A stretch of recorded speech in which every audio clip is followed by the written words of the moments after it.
Hello and welcome to Study IQ. मेरा नाम है अमृत उपाध्याय और आज हम आपसे मुलाकात कराने जा रहे हैं एक बेहद खास मेहमान की।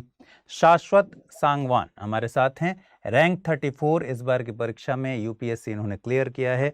बहुत बहुत स्वागत है आपका शाश्वत, और सबसे पहले स्टडी आईक्यू की टीम की तरफ से आपको बहुत बहुत बधाई।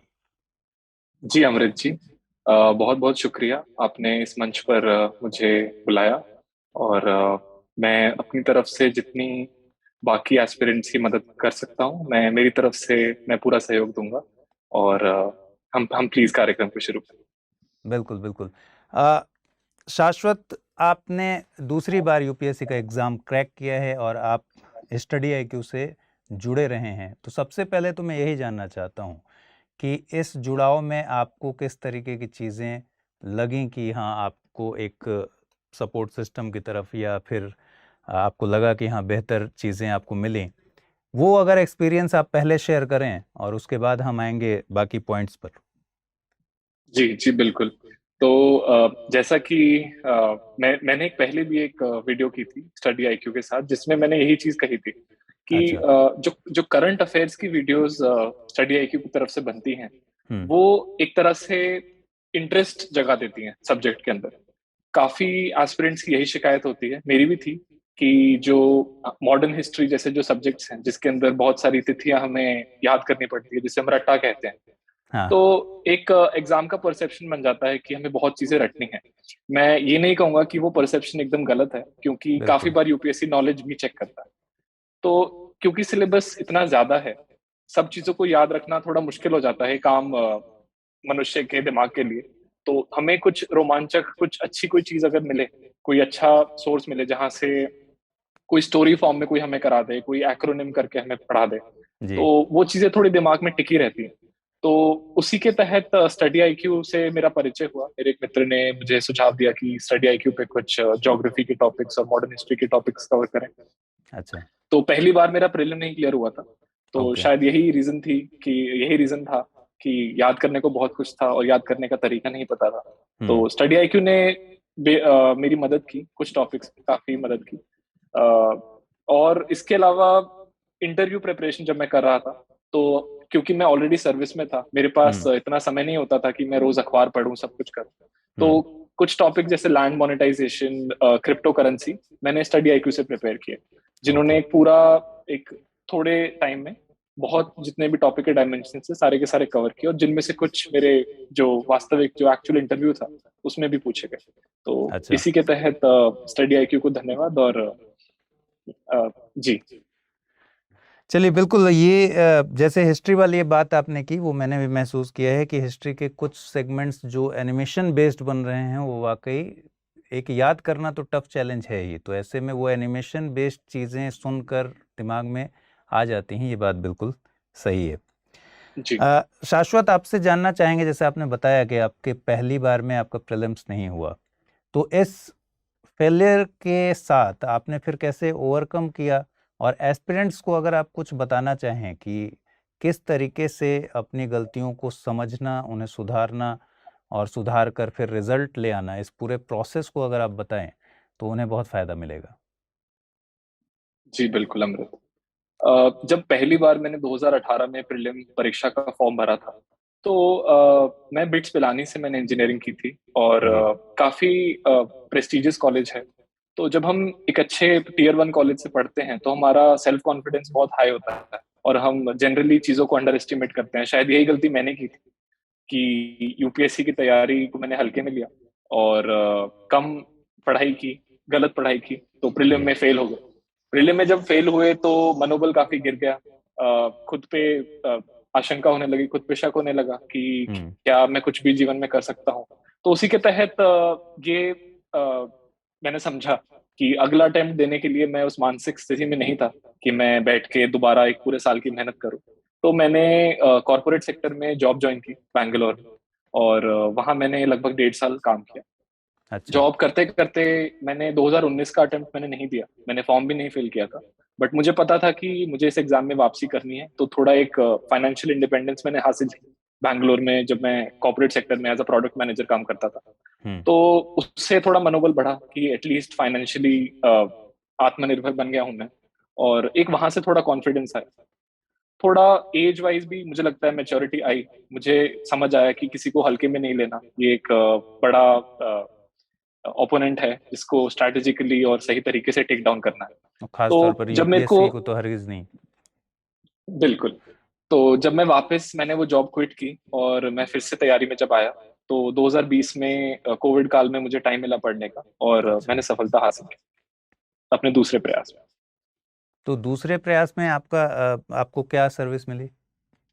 जी, मेरी 320वीं रैंक थी और मुझे अच्छा, इंडियन डिफेंस एस्टेट सर्विस मिली, जो कि रक्षा संपदा जिसको हम कहते हैं। इसके अंदर जो आर्मी और मिलिट्री के कैंटोनमेंट्स हैं इंडिया के अंदर, उसकी एडमिनिस्ट्रेशन आती है। और जो मिलिट्री के लैंड्स है लगभग 18 लाख एकड़ के, उसका जो कस्टोडियन होता है वो हमारी सर्विस होती है।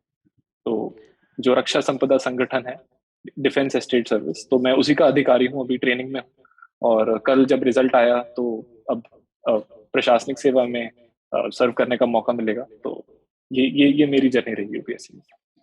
जब हम अगर आपकी यूपीएससी की जर्नी में ही थोड़ा सा अगर आगे बात करें, तो आपका फर्स्ट बार में प्रीलिम्स नहीं हुआ, सेकंड टाइम में आपने 320 के आसपास रैंक हासिल किया, और थर्ड टाइम में जी आप आईएएस बने, प्रॉपर आईएएस बने।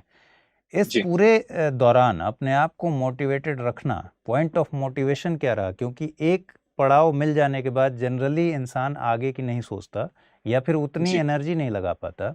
तो अगर जी। मोटिवेशन की बात करूं तो किस पॉइंट पर आप मोटिवेटेड रहे? अ, देखिए, मैं बिल्कुल दिल से बात करूंगा और मतलब मैं सच्ची बात आपसे शेयर करूंगा। बिल्कुल। मैं नहीं मानता कि मेरा मोटिवेशन बहुत ज्यादा हाई रहा था पूरे टाइम पे।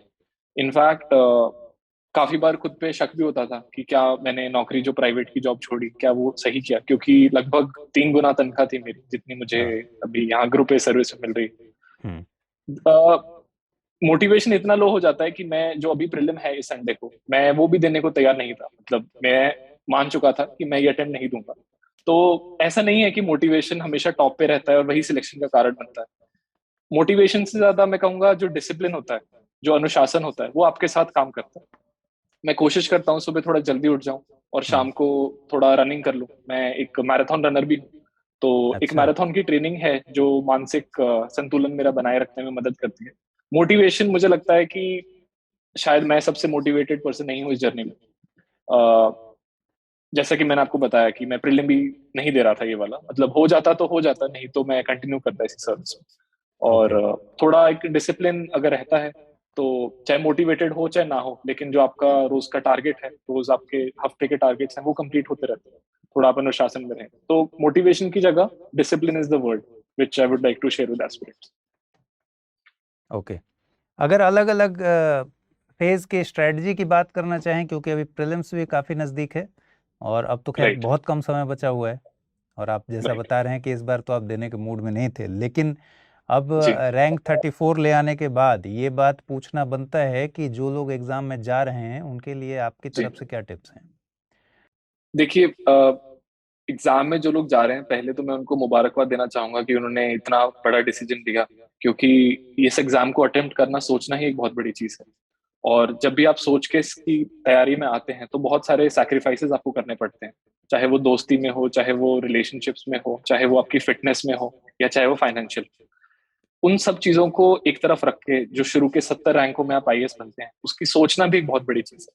तो सारे बिल्कुल। एस्पिरेंट्स को पहले तो मैं उस चीज के लिए मुबारकबाद देना चाहूंगा कि आप बड़ा सोचते हैं। तभी जब तक सोचेंगे नहीं तब तक हासिल नहीं होगा। बिल्कुल। दूसरी चीज मैं ये कहूंगा कि थोड़ा समय लग जाता है इस एग्जाम में। एग्जाम का नेचर कॉम्प्लिकेटेड है, एग्जाम का जो कंपटीशन है वो बहुत ज्यादा है। तो 2-3 साल मुझे, जब मैं तैयारी में पहली बार आया था, मैं सोचता था कि लोगों को क्या, शायद लोगों में समझ की कमी है कि उनको 3 अटेम्प्ट 4 अटेम्प्ट लग जाते हैं कभी कभी, तब भी नहीं सिलेक्शन होता। बट वो सोच गलत।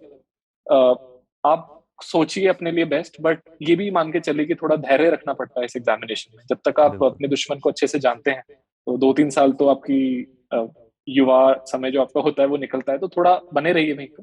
बट थोड़ा डिसिप्लिन से कीजिए और सही गाइडेंस को सीख कीजिए। उसके बाद मुझे कोई आशंका नहीं है कि जो ये 2-3 चीजें फॉलो करता है, ही और she has a very good chance of clearing this examination. ठीक है, एक और सवाल है, क्योंकि आप ऑलरेडी वर्किंग हैं और काम लगातार कर रहे हैं। तो जी वर्किंग, ये सवाल हमेशा आता है कि जो लोग काम करते हुए एग्ज़ाम की तैयारी करते हैं और जी जो लोग बिना काम किए हुए, बिना जॉब किए हुए करते हैं, ये दोनों में डिफ़रेंस कितना बड़ा है? और काम करते हुए तैयारी करना उम, आसान है, पॉसिबल है? आपका अपना एक्सपीरियंस क्या है? अ, मेरा जो स्टैंड है इस पे बहुत ही क्लियर है कि एक जॉब यदि आपके पास होती है तो हुँ, उससे 2 या 3 फायदे जो मुझे लगे और मेरे और जो मित्र हैं जो एग्जाम क्लियर कर पाए उनके थ्रू हमने शेयर किया और हम इस पे सहमति पे पहुंचे। पहली चीज है कि आपको एक फाइनेंशियल इंडिपेंडेंस मिल जाती है। तो जब आप अपने 20s में होते हैं, आपका मन करता है एक नया फोन खरीद लें अपनी इच्छा के, अच्छे कपड़े हम खरीदें, अच्छे हम बिल्कुल। हेडफोन्स खरीदें, मित्रों के साथ घूमने जाएं। तो जब हम हर चीज में पेरेंट्स के पास जाएंगे या अपने मित्रों के पास जाएंगे फाइनेंशियल उस चीज के लिए, तो कहीं ना कहीं वो एक पॉइंट के बाद हमें चुभने लग जाता है बिल्कुल। कि हम काश हमारे पास खुद का, तो एक वो फाइनेंशियल चीज जब होती है तो कॉन्फिडेंस उससे मिलता है और वो कॉन्फिडेंस यूपीएससी की तैयारी में मदद करता है। दूसरी चीज मुझे बिल्कुल। ये लगती है कि जब आपके जीवन में एक प्लान बी लगातार आपके साथ चल रहा है तो थोड़ा सा प्रेशर वो यूपीएससी की परीक्षा से रिलीज कर देता है। ये एग्जाम, किसी भी चीज में हमें स्ट्रेस लेना जरूरी है बट वो सही मात्रा में हो तभी वो सही परिणाम पे हमें लेके जाता है। हुँ, दूसरी चीज कि वो बैलेंस थोड़ा बना देता है लाइफ में। और तीसरी चीज मुझे ये लगता है कि आप थोड़ा टाइम को बेटर मैनेज करना सीख जाते हैं। जैसे मैं पूरे टाइम नौकरी में था, ये मेरी चौथी नौकरी है जिससे मैं हूँ और आईएएस मेरी 5वीं नौकरी होगी। तो जब भी मैं एक सुबह उठता हूँ ऑफिस 8 बजे पहुंचने के लिए, तो उसके पहले 2 घंटे यदि मुझे पढ़ना है तो मैं 5 बजे अपने आप सुबह उठ जाता हूँ। और यदि वो सैटरडे या संडे का दिन है या जब मेरे पास नौकरी नहीं होती, मैं 10 बजे से पहले कोई मतलब ही नहीं है कि मैं अपना बेड छोड़ दूँ। तो मैंने खुद इस चीज को महसूस किया। तो 3 चीजें, एक फाइनेंशियल इंडिपेंडेंस जिससे हमें कॉन्फिडेंस मिलता है अगर आप बिल्कुल। जॉब कर रहे हैं। दूसरी चीज आपका प्रेशर थोड़ा बैलेंस हो जाता है कि लाइफ में प्लान भी आपका हमेशा एक्टिव रहता है। और ऑप्शन सी जो मैंने कहा कि आपके जीवन में अनुशासन आता है, आपको पता है आपके पास वो 2 घंटे ही हैं तो आपकी एफिशिएंसी ऑटोमेटिकली इंक्रीज हो जाती है। तो मुझे कोई नुकसान तो नहीं दिखता जॉब करने का। साथ साथ हाँ, कुछ 5-6 महीने अगर आपको लगता है कि आप डिस्ट्रैक्ट हो रहे हैं या आपको और टाइम चाहिए तो आप कोई ऐसी जॉब ले लीजिए जहाँ पे आपके वर्किंग आवर्स लिमिटेड हो, तो वो संभव है। तो ये मेरा समझना है इस विषय पे। ये बहुत अच्छा आपने एक्सप्लेन किया और मेरे ख्याल से इससे बहुत सारे लोगों का कन्फ्यूज़न दूर हुआ होगा, क्योंकि मतलब आपकी पूरी बातचीत से ये समझ आया और एस्पिरेंट्स भी समझेंगे इस बात को कि टाइम मैनेजमेंट एक चैलेंज होते हुए काम करने के दौरान एक चैलेंज तो है, लेकिन इसका जी उल्टा भी उतना सच है कि आप टाइम मैनेजमेंट करना सीख जाएंगे और उससे आपकी बिल्कुल एफिशिएंसी बढ़ जाएगी। तो अब बिल्कुल। अगर मेंस के बारे में बात करें, तो मेंस जी को लेकर क्या स्ट्रेटजी आपने अपनाई और क्या आप बताना चाहेंगे? फर्स्ट टाइम भी आपने सोचा होगा जिस समय पीटी नहीं हुआ, उस समय एक सवाल सारे लोग पूछते हैं कि भाई जी पीटी और मेंस की तैयारी अलग-अलग होती है या साथ में होती है? तो फर्स्ट जी टाइम का एक्सपीरियंस क्या था? फिर आपने मेंस को लेकर किस तरीके से प्रिपेयर किया इस बार? जी। मुझे लगता है कि थोड़ा नहीं, काफी अंतर है प्रीलिम्स और मेंस की स्ट्रैटेजी में। हुँ, मेंस की स्ट्रैटेजी में बेसिकली क्योंकि एक सब्जेक्टिव टेस्ट होता है, इसमें हमें लिखना होता है रादर देन जस्ट एमसीक्यू भरना। तो हुँ, एक आंसर्स की स्ट्रक्चरिंग जो होती है, हेडिंग्स और सब हेडिंग्स बनाना, वो एग्जामिनर का काम आसान कर देती है कि वो समझ पाए आपने क्या लिखा है और आपको उसके बराबर नंबर भी मिलते हैं। तो मुझे लगता है कि जितनी नॉलेज हम, अगर कोई प्रीलिम का एग्जाम क्लियर कर रहा है तो उसके पास सफिशिएंट मात्रा में नॉलेज है कि वो मेंस भी क्लियर कर देगा। द हुँ, आइडिया इज कि आपको स्ट्रक्चर उसे ठीक से करके एक बहुत अच्छी, जैसे आप कहीं दावत पे जाए, एक आपके प्लेट में 10 तरह की सब्जियां कोई भर दे, बीच में चावल डाल दे, रायता डाल दे, तो आपका उसे खाने का मन नहीं करेगा। लेकिन हुँ, अगर आपको एक सुंदर सी कोई थाली दे, जो हम जगह जगह जाके खाते हैं, नॉर्थ इंडियन साउथ इंडियन थाली हल्दीराम पे मिलती है, उसमें हर एक सब्जी, हर एक दाल कितने अच्छे से सजा के मिलती है, तो हमारा मन करता है, हमें लुभावनी लगती है कि हम उससे दें। कभी कभी हम उसकी फोटो भी खींचते हैं इंस्टाग्राम बिल्कुल, पे डालने के लिए। बिल्कुल। तो वो जो दूसरी चीज मैं आपको बता रहा हूँ, तो यही चीज हमें चाहिए एग्जामिनर को देने के लिए। और चाहे हुँ, खाना कैसा भी हो लेकिन उसकी प्रेजेंटेशन भी जरूरी है। तो वो प्रेजेंटेशन वाला एस्पेक्ट मुझे लगता है कि मेरी समझ में मुझे काफी मदद मिली उस चीज से, तो वही मैं एस्पिरेंट से शेयर करना चाहता ठीक है। और ऑप्शनल आपका क्या था? हूँ। एंथ्रोपोलॉजी ऑप्शनल से मैंने ये अटेम्प्ट दिया था। तो आपका थ्रूआउट एंथ्रो रहा या फिर कोई चेंज वगैरह भी हुआ है? मतलब आपका बैकग्राउंड रहा है, मतलब इसके बेसिक में एक सवाल ये है कि क्या आप आपके जी पढ़ाई लिखाई के दौरान जो सब्जेक्ट आप लेके चल रहे हैं, ग्रेजुएट हो रहे हैं, मास्टर्स हो रहे हैं, उसी को बना लिया जाए ऑप्शनल, या फिर आपके इंटरेस्ट का सब्जेक्ट हो? इसका पूरा आधार क्या होता है, क्या बेसिस होता है वो? जी देखिए, ऑप्शनल सब्जेक्ट मेरे हिसाब से एक ही उसका मायना होना चाहिए जिस सब्जेक्ट में आपकी रुचि हो। क्योंकि जनरल स्टडीज आप कोचिंग बुकलेट्स पढ़ के इधर उधर से आप करके एक अच्छे से उसको प्रेजेंट करके आप पास कर सकते हैं। हम्म। लेकिन ऑप्शनल सब्जेक्ट एक ऐसा सब्जेक्ट है जिसमें आपको गहराई में उसके बारे में पता होना चाहिए। और वो आपको तभी समझ आएगा जब आपको उसमें रुचि होगी। किसी के कहने से अगर आप कोई ऑप्शनल सब्जेक्ट लेते हैं, थोड़ी परेशानी हो सकती है। मैंने एंथ्रोपोलॉजी लिया, मेरे सीनियर्स ने मुझे गाइड किया, बट अच्छी किस्मत थी कि मेरा इंटरेस्ट डेवलप हो गया उस सब्जेक्ट। और नंबर भी अच्छे ठीक ठाक नंबरों से मैंने एग्जाम क्लियर किया। बट मैं काफी मित्रों को जानता हूँ जो सुन के कि किसी के 300 नंबर आ गए हैं मैथमेटिक्स में, तो वो मैथ्स ले लेते हैं और हाँ, उनके 200 नंबर भी पूरे नहीं हो पाते वास्तविक बिल्कुल, जो परीक्षा लिखते हैं। तो जिसमें बिल्कुल। इंटरेस्ट हो, इसके अच्छा आप फिलोसफी ले लीजिए। अगर आपको वो नेचुरली आती है तो उसमें कोई परेशानी की बात नहीं। तो मैं यही सजेस्ट करूंगा, थोड़ा इंटरेस्ट जिस सब्जेक्ट में हो उसी को आप लेके आगे बढ़े। इस बार क्या परफॉर्मेंस रहा, मतलब मार्कशीट पर अगर बात कर लें, जैसे वो आपका one of the highest marks in interview रहा है इस बार। जी तो जी। पहले तो इंटरव्यू से ही रिलेटेड बात कर लेते हैं। एक तो आपको बहुत बधाई, इतना ज़्यादा मार्क्स आप लेकर आए। 193 thank you huge Amrit ji. Number है। Thank you. तो थैंक यू। 193 नंबर ले आने के पीछे की मेहनत और क्या तरीका अपनाया आपने, वो भी शेयर कीजिए ज़रा। जी मेरे एक बहुत ही करीबी मित्र हैं जिन्होंने मुझे एक सुझाव दिया था। तो पिछली बारी मेरे 168 मार्क्स थे, जो कि थोड़े थोड़े नहीं, काफी कम थे। नहीं तो पिछली बारी सिलेक्शन हो जाता। जी। उन्होंने मुझे ये सुझाव दिया कि शाश्वत, तुम अपने जो बाकी सहपाठी हैं जो इंटरव्यू में जा रहे हैं, तुम उनसे सवाल पूछो और ध्यान से गौर करो वो क्या जवाब देते हैं और उन जवाबों का तुम पे क्या प्रभाव पड़ता है। हम्म। तो ये एक्सरसाइज जब तुम करोगे तो तुम्हें समझ आएगा कि उस साइड बैठे हुए लोग क्या सुनना चाहते हैं। यस। तो ये पर्सपेक्टिव था जिसकी वजह से मैंने ये फॉलो किया। मेरे बाकी डिफेंस स्टेट के सहपाठियों से मैंने कुछ सवाल पूछे हम्म। और मुझे काफी बार लगा कि इस सवाल में ये थोड़ा ज्यादा बोल रहे हैं, इसमें ये थोड़ा कम बोल रहे हैं, इसमें ये थोड़ा तेज बोल रहे हैं, इसमें थोड़ा ये धीमे बोल रहे हैं। तो वो वॉइस मॉड्यूलेशन, एक्सप्रेशन, किस सवाल में कितना बोलना है, कैसे पैनल को आदर देना है, वो सब चीजें वैसे मैंने सीखी। तो शायद नहीं, यकीनन यही रीजन था कि मैं इस समय इस वाले प्रयास में बेहतर कर पाया। इसके अलावा जो आपका बेसिक डाफ है, वो तो आपका बेसिक है, वो तो आप प्रिपेयर करके जाएंगे ही। जो आपकी हॉबीज हैं, जैसे मेरा मैराथन था, हम्म। मैं बास्केटबॉल में भी नेशनल प्लेयर हूँ, तो बास्केटबॉल भी मेरी हॉबी में आता है। तो ये चीजें थोड़ा अच्छे से डेप्थ में आप प्रिपेयर करके जाएं, ताकि यदि पैनल आपसे कुछ पूछे तो आप उसका सेटिस्फैक्टरी आंसर दे सकें। कई बार इंटरव्यू के दौरान एक हमेशा दुविधा बनी रहती है, डिलेमा रहता है कि जब इंटरव्यू में ऐसे क्वेश्चन पूछे जाएं जिस पर आपको राय बतानी हो, ठीक है, तो उस जी समय एक बैलेंस रखना बड़ा चैलेंजिंग होता है। तो ये सवाल आपके जी सामने भी आया होगा आपके ठीक इंटरव्यू के पहले, क्योंकि उस समय जी कई सारे ऐसे मैटर्स चल रहे थे जिस पर ठीक ठाक डिस्प्यूट था और उस पर आपको कोई स्टैंड बनानी होगी। जी। बिल्कुल ऐसे सवाल आए थे। डिमोलिशन का केस जैसे उस टाइम पे काफी रेड हॉट इशू था, अप्रैल में। हम्म। तो ऐसे में आपको खुद को एक एडमिनिस्ट्रेटर की तरह सोचना होता है। आपको एक अप्रोच लेनी होती है जो कि एक सोल्यूशन ओरिएंटेड अप्रोच हो। हम्म। दिक्कतें बहुत हैं सिस्टम में, हमारे आसपास हम देखते हैं बहुत हर तरह की जो भी आप सोच सकते हैं समस्याएं हैं। तो उनको मेरे समझ में लोग चाहिए जो सोल्यूशन निकालें, जो हल हल करने का सोचें और एक थोड़ा सा एक पॉजिटिव अप्रोच रखें। आसपास लोग निंदा करते हैं, उससे अपने तक ना पहुंचने लगे, थोड़ा कूल माइंड से उसका जवाब दें। तो बिल्कुल। मेरी भी यही अप्रोच रही और मैंने इसी तरह से आंसर्स के जवाब दिए कि हमें प्रॉपर कार्रवाई करनी चाहिए, हमें समय लेके डिसीजन लेना चाहिए, क्योंकि ये एक रिलीजियस मैटर है। इसमें हमें हर रिलीजियस पार्टी को कंसल्ट करके ही आगे बढ़ना चाहिए, क्योंकि थोड़ी चूक होते ही सिचुएशन और बढ़ सकती है।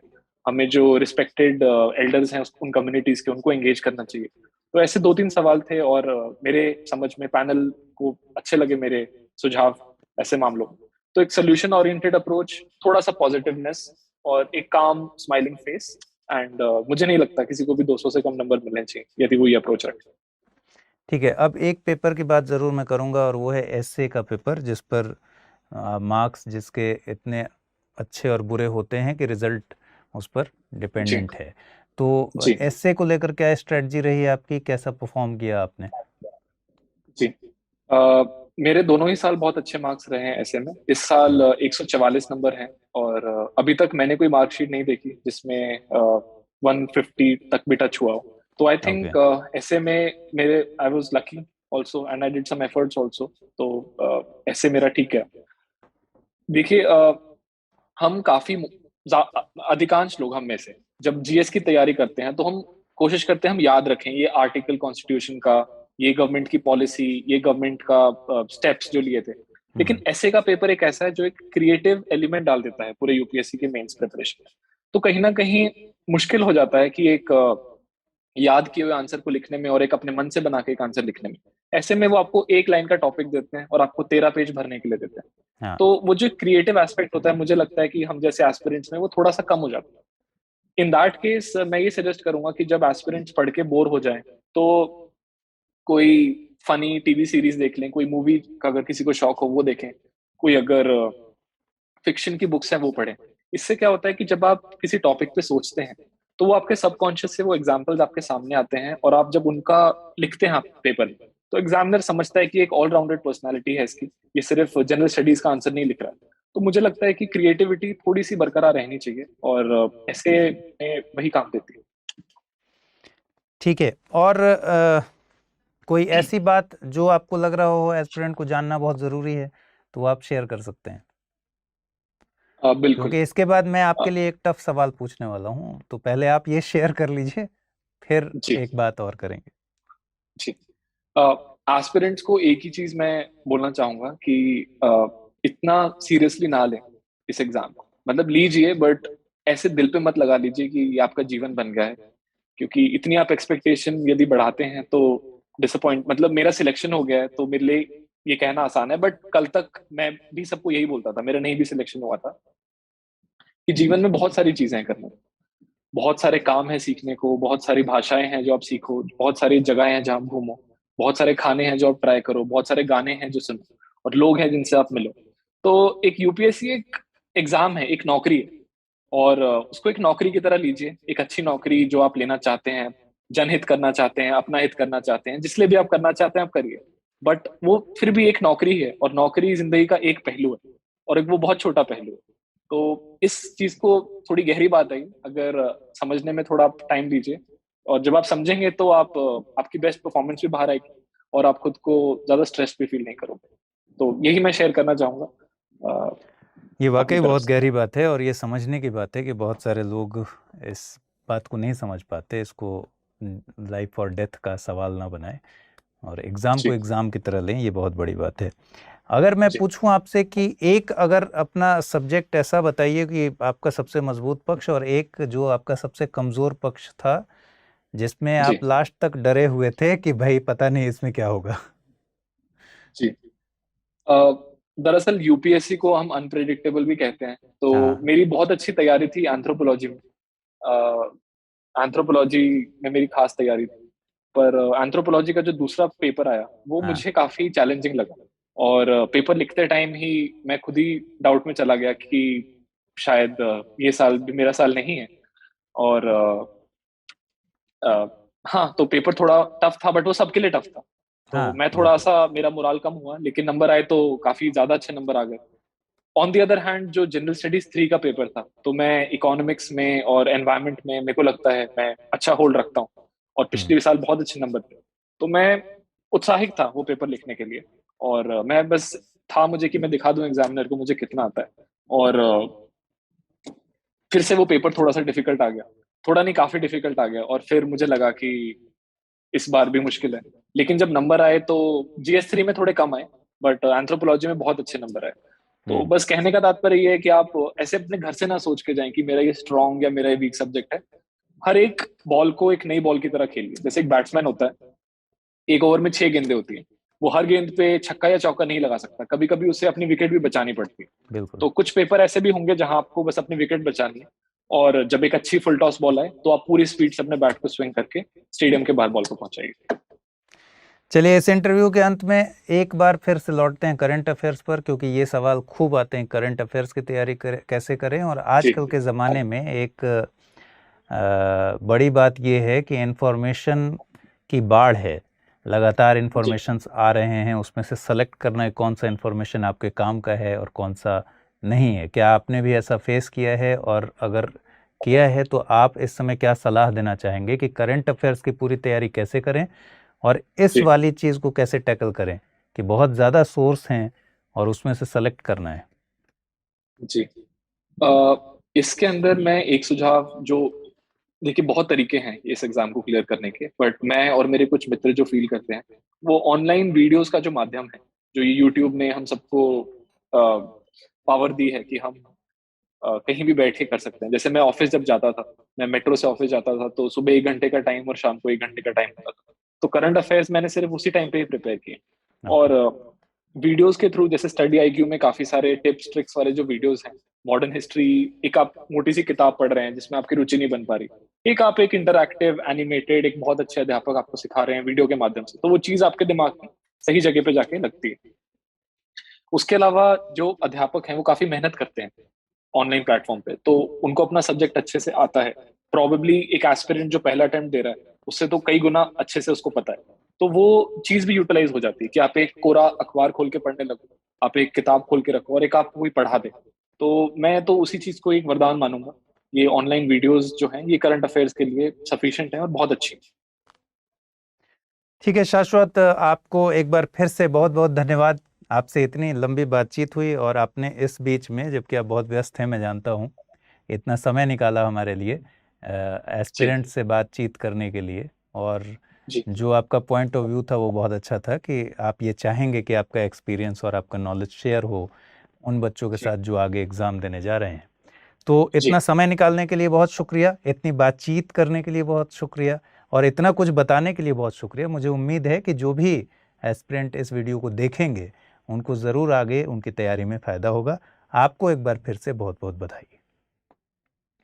थैंक यू सो मच अमृत जी। और ये भी मेरा सौभाग्य था कि आपने मुझे ये मीडियम दिया कि मैं इतने लोगों तक अपनी बात पहुंचा सकूं। और मैं सभी एस्पिरेंट्स को एक बहुत ही ज्यादा शुभकामनाएं देना चाहूंगा, बहुत ज्यादा विशेष दे रहा हूँ जो प्रीलिम्स का एग्जाम वो अपियर कर रहे हैं। भगवान करे जितने भी लाख होते हैं सब सक्सीड करें, बट क्योंकि सीटें कम हैं तो may the best aspirants win. और best of luck to everybody.